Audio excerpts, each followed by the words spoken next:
Susuz dünyanı təsəvvür etmək mümkün deyil. Təəssüflər olsun ki, yer kürəsinin içməli su ehtiyatları azalmaq üzrədir. Bugün 2 milyard insan içməli su tapmaqda çətinlik çəkir. Bu, Azərbaycanda da risk vəziyyətindədir. Araşdırmalar göstərir ki, təxminən 40 il əvvəl Azərbaycanda təxminən 31 milyard kubmetr içməli su mövcud idisə, bugün bu rəqəm 4 milyarda bərabərdir. Məsələnin nə dərəcədə olması bəllidir. Bəs Azərbaycanda bugün içməli su ilə bağlı hansı problemlər mövcuddur? Həll olunması üçün hansı işlər aparılır? Daha ətraflı sıradakı materialdan izləyək.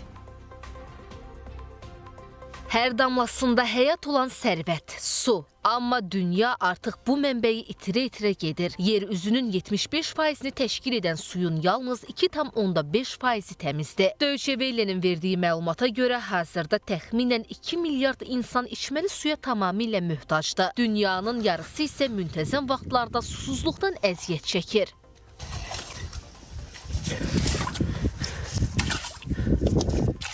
1980-ci ildə Sovet dövründə aparılan araşdırmaya görə Azərbaycanda şirin su ehtiyatı 30,9 milyard kubmetr olub. Bugünsə ekspertlər həyəcan təbili çalırlar. Çünki hazırda şirin su ehtiyatının həcmi 4 milyard kubmetrə bərabərdir. Bu rəqəm indiki halda kifayət etsə də səmərəsiz istifadə və israfçılıq halları təbii sərvətin tükənməsinə gətirib çıxara bilər.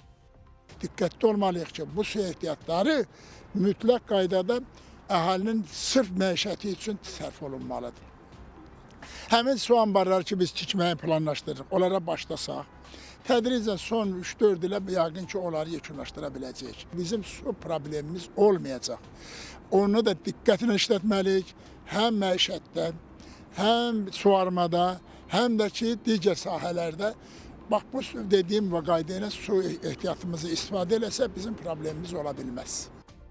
Qeyd edək ki, Azərbaycan ərazisi Böyük və Kiçik Qafqaz olmaqla yanaşı həm də Kür-Araz ovalığında yerləşir. Bu ərazilərdə isə əsasən Aran rayonları yerləşir. Həmin bölgələr öz quraqlığı ilə seçilir. Mütəxəssislər qeyd edirlər ki, ölkənin suvarma sistemləri köhnə qaydada işləyir. Daha sonra suvarma sistemlərində beton örtüklü kanallardan istifadə edilməsi vəziyyəti bir qədər dəyişsə də yenə də problem ortaya çıxır. Mütəxəssislər əlavə olaraq bildirirlər ki, əhaliyə verilən suların çəkildiyi boru sistemi də SSR dövründən qaldığına görə istismar müddəti bitib. Bu da sızmalara gətirib çıxarır. Bakı şəhəri özü də daxil olmaqla su təchizatı infrastrukturu təqribən 60-70-80-ci illərdə tikilən infrastrukturdur və bu boruların istər magistral xətlər, istər paylayıcı şəbəkə, onların çoxunun köhnəlməsi, istismar müddəti artıq bir çoxunda 40-50 ili də keçir. Bu artıq onlarda sızmanın, yəni bu sistemdə su sızmalarının olmasına gətirib çıxardı və içməli su təchizatında da Bakıya içməli suyun verilməsində də artıq böyük itkilərlə üzləşmiş olduq. Nuş olsun, ürəyi sərinlət qardaş.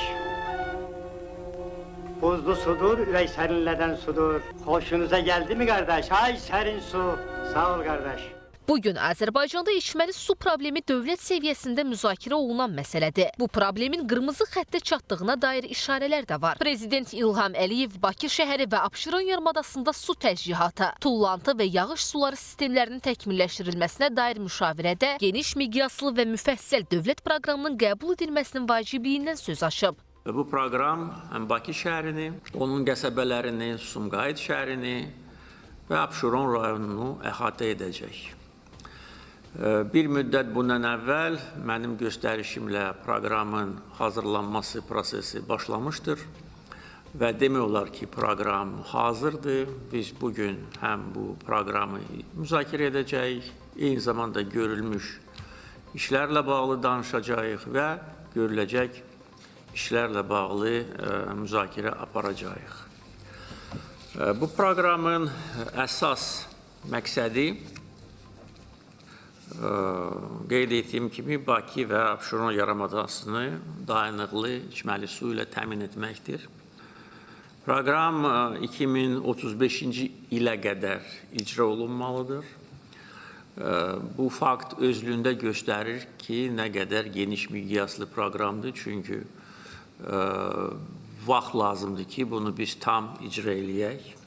Proqramda icrası gözlənilən məsələlərdən biri də Xəzərin suyunun duzsuzlaşdırılmasıdır. Mütəxəssislər bildirirlər ki, bu iş həyata keçirildiyi zaman Bakının su ehtiyatı bir neçə dəfə artacaq. Bu zaman regionlardan paytaxta su verilməsi azalacaq. Bu da suların bərabər şəkildə paylanmasına xidmət edəcək. Xəzər dənizinin duzsuzlaşdırılması layihələrinə start verilmişdir. Artıq bu istiqamətdə konkret işlər görülür, böyük zavod tikilir.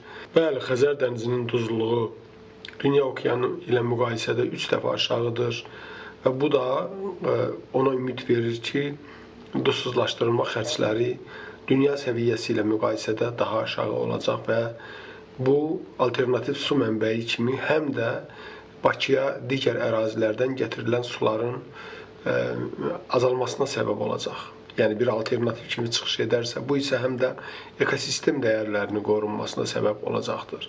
Qeyd edək ki, yanvarın 12-sində Prezident İlham Əliyevin sədrliyi ilə keçirilən müşavirədə 2035-ci ilə qədər su və onunla bağlı bir sıra problemlərin həll olunması barədə söhbətlər aparılıb, tapşırıqlar verilib.